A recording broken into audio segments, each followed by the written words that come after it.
Corporate profits are up, especially in finance, and yet hiring and wages aren't.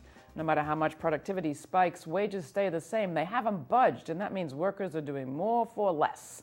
So, what is a Democratic administration to do? Freeze federal workers' wages, that's what. President Obama said Monday that he was announcing a 2-year pay freeze. The hard truth is that controlling the deficit's going to require broad sacrifice, he said.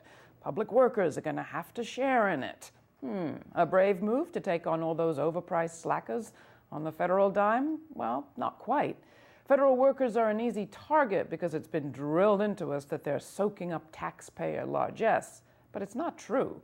As Lawrence Michel at the Economic Policy Institute notes, federal workers' pay actually lags behind the private sector, about 22% according to the government's own data.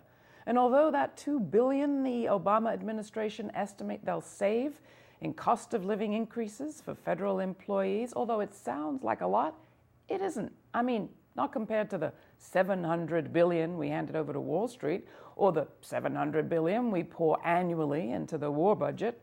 But where else is the government going to get that $2 billion?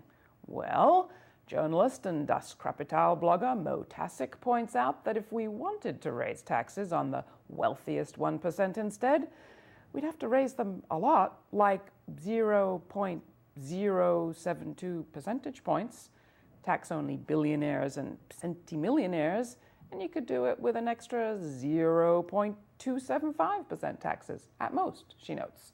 But then again, why tax bailed out billionaires when there are struggling federal workers you can squeeze? Oh, and not to mention a public employees union you can stick it to. I mean, who else are they going to vote for anyway?